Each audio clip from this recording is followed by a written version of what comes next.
നമസ്കാരം. സിനിമാ പ്രേക്ഷകരെ വീണ്ടും ഞെട്ടിക്കാൻ മമ്മൂട്ടി വരുന്നു. ഇത്തവണ വിനായകന്റെ വില്ലനായിട്ടാണ് മെഗാസ്റ്റാറിന്റെ വരവ്. പുതുമുഖ സംവിധായകനായ ജിതിൻ കെ ജോസ് സംവിധാനം ചെയ്യുന്ന പുതിയ ചിത്രത്തിലാണ് പ്രതിനായക വേഷത്തിൽ മമ്മൂക്ക എത്തുന്നത്.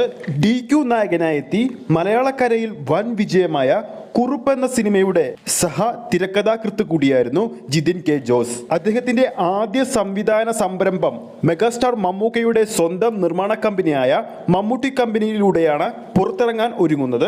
ഈ അടുത്ത് പുഴു, ഭ്രമയുഗം തുടങ്ങിയ സിനിമകളിൽ പ്രതിനായക വേഷത്തിലെത്തി ഇന്ത്യൻ സിനിമയെ ഞെട്ടിച്ച താരം ഇത്തവണ ഏത് അവതാരത്തിലാകും എത്തുക എന്നതിലാണ് സിനിമാ പ്രേക്ഷകർ ആകാംക്ഷയോടെ കാത്തിരിക്കുന്നത്.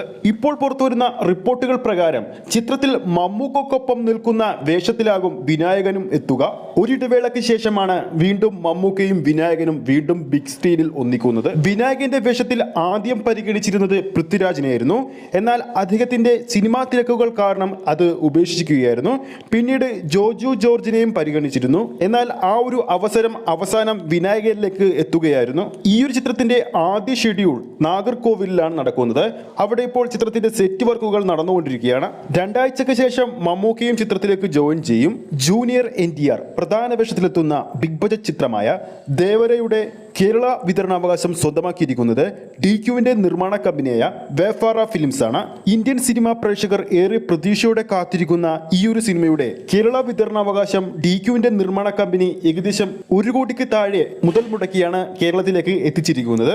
വലിയ ബഡ്ജറ്റിൽ 2 ഭാഗങ്ങളായി ഒരുക്കുന്ന ഈ ഒരു ചിത്രത്തിന്റെ ആദ്യ ഭാഗം ഈ വരുന്ന 27-നാണ് തിയേറ്ററുകളിൽ എത്തുന്നത്. അപ്പോൾ നമ്മുടെ പ്രേക്ഷകർക്ക് ഈ ഒരു അപ്ഡേറ്റ് വീഡിയോ ഇഷ്ടപ്പെട്ടിട്ടുണ്ടെങ്കിൽ വീഡിയോ ലൈക്ക് ചെയ്യാനും ചാനൽ സബ്സ്ക്രൈബ് ചെയ്യുന്ന കാര്യം കൂടി പരിഗണിക്കുക. ഫേസ്ബുക്ക് പേജിലൂടെയാണ് ഈ ഒരു വീഡിയോ കാണുന്നതെങ്കിൽ ഫേസ്ബുക്ക് പേജ് ഫോളോ ചെയ്യുക. അടുത്തൊരു സിനിമ അപ്ഡേറ്റുമായി നമുക്ക് വീണ്ടും കാണാം.